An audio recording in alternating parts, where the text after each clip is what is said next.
அமெரிக்காவில் புதிதாக குடியேறுபவர்களுக்கு அதிபர் டிரம்ப் புதிய கோல்டு கார்டு திட்டம் ஒன்றை அறிவித்துள்ளார். அமெரிக்க அதிபர் டிரம்ப் பொறுப்பேற்ற முதல் நாளில் இருந்தே பல்வேறு அதிரடி அறிவிப்புகளை வெளியிட்டு வருகிறார். தினமும் அவர் வெளியிடும் புது புது அறிவிப்புகள் பரபரை கிளப்பி வருகிறது. அமெரிக்கா மீது அதிக வரி விதிக்கும் நாடுகளுக்கு அதிக வரி விதிப்பேன் என்று டிரம்ப் திட்டவட்டமாக தெரிவித்தார். இதற்கிடையே அமெரிக்காவில் சட்ட விரோதமாக குடியேறி உள்ளவர்களை கண்டறிந்து நாடு கடத்தும் பணியை முடுக்கிவிடப்பட்டது. இந்நிலையில் அமெரிக்காவில் புதிதாக குடியேறுபவர்களுக்கு புதிய கோல்டு கார்டு திட்டம் ஒன்றை அந்நாட்டு அதிபர் டொனால்டு டிரம்ப் அறிவித்துள்ளார். இந்த கோல்டு கார்டு புதிதாக குடியேறுபவர்களுக்கு $5 மில்லியன் இந்திய மதிப்புப்படி ரூபாய் 43 கோடி விற்கப்படும்.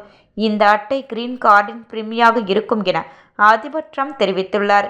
இதுகுறித்து ஓவல் அலுவலகத்தின் வர்த்தக செயலாளர் ஹாவர்ட் லுட்ரி கூறினார். இது குடியுரிமை பெறுவதற்கான ஒரு வழியாக இருக்கும். இந்த கோல்டு கார்டு வாங்குவதன் மூலம் பணக்காரர்கள் நம் நாட்டிற்கு வருவார்கள்.